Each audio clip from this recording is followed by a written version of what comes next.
Well, winter coughs, they weren't seen as just isolated symptoms 100 years ago. Folks back then understood them as signals that the body had been chilled, dried out, overworked, or maybe just plain weakened by poor air and stagnant living conditions. Long before there were pharmacies on every corner, families really leaned on a layered system of daily habits, environmental control, and simple remedies, all working together. These methods, well, they weren't mystical, and they sure weren't guesswork. They got refined through repetition, failure, and honestly survival over generations. Now, what follows here, it ain't nostalgia. It's a practical system that kept folks going through long winters, back when getting sick could mean lost income or, well, even worse. They'd always start by controlling indoor air before doing anything to treat the body. Our great-grandparents, they knew coughs often got their start indoors. Homes were sealed up against the wind, but never truly airtight. Windows got cracked open every day, even if it was cold, just to swap out that damp, stale air for something dry and fresh. That helped cut down on lingering moisture, which fed respiratory irritation and mold. Kitchens and sleeping rooms, they'd air those out separately, keeping doors closed so smoke and cooking vapors didn't settle into the bedding. Practical application today is, well, pretty straightforward. Open windows briefly each morning and evening during winter, even if it's just for 5 minutes. Avoid letting humidifiers run nonstop. Let the air move around. Dry, fresh air calms irritated lungs far better than warm, stagnant rooms ever could. Folks kept their throats warm, not just their bodies. Scarves weren't just fashion accessories back then. They were real respiratory protection. Wool or thick cotton, wrapped loosely around the neck, kept cold air from directly hitting the throat and upper chest. Sudden temperature changes were believed to, shock the lungs, which often triggered coughing fits. You can apply this immediately by covering your neck when stepping outside in cold weather, especially during early morning or night, and avoid breathing icy air directly when walking. This alone prevents many seasonal coughs from ever starting. They relied on constant hydration through warm liquids. Cold water was avoided in winter. Instead, people drank warm or hot liquids throughout the day. This kept mucus thin and prevented the throat from drying out. Herbal infusions were common, but even plain warm water or diluted broth was considered protective. Today, replacing cold drinks with warm tea, warm water, or broth during winter reduces throat irritation. This is especially useful for people who wake up coughing at night due to dry air and dehydration. Well, honey, fat, and a bit of mild acidity were all used to coat and protect. Honey wasn't just a sweetener, Folks would use it on purpose to coat the throat and calm down any irritation. Most times they'd mix it with butter, lard, or even tallow, making a sort of protective layer that'd help ease coughing. It was real common to take a small spoonful before bed.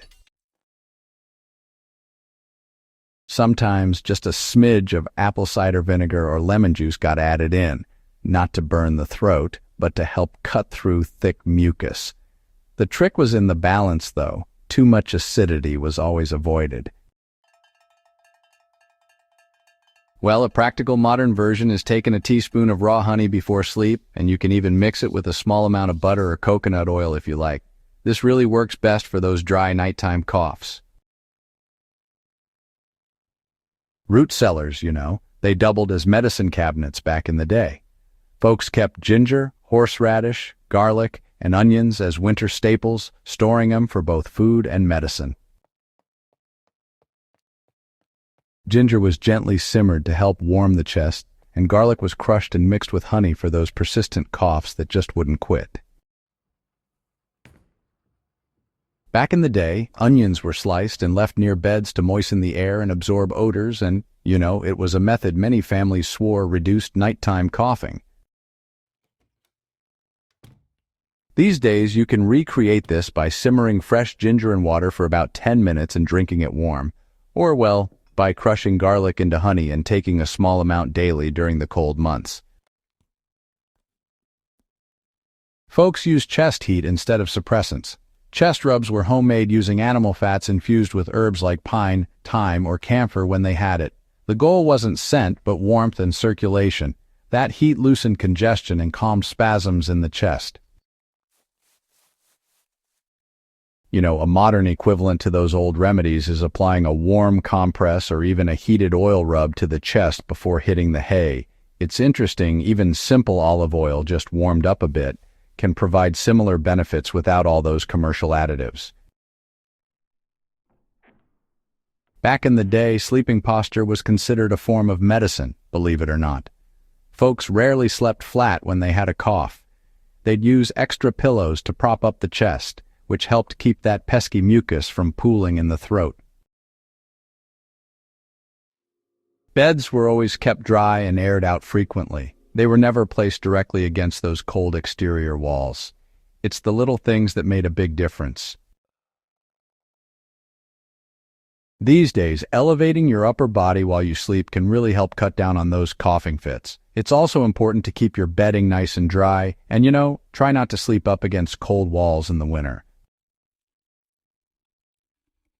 Folks used to adjust what they ate with the seasons, all to help protect their lungs. Cold and damp foods were cut back, especially when it got chilly out. Instead, winter meals were mostly heavy stews, root vegetables, and good old fats.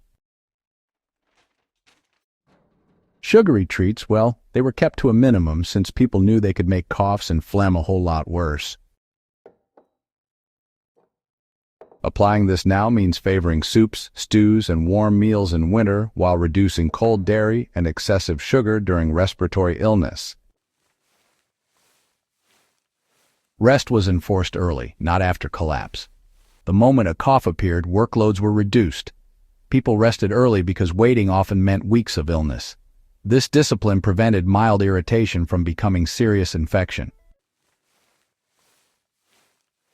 Modern life sure does resist this, but the principle remains sound. At the very first sign of a winter cough, it's wise to reduce strain, get more sleep, and keep the body warm, and do so consistently.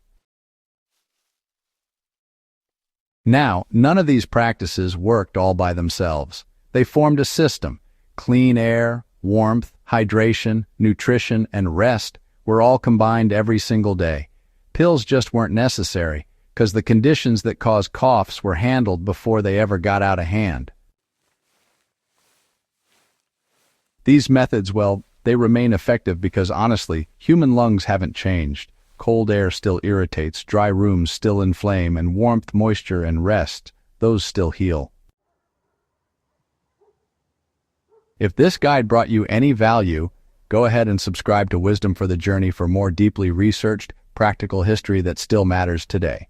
And hey, share this with someone who respects old knowledge and understands that survival has always been about preparation, not convenience.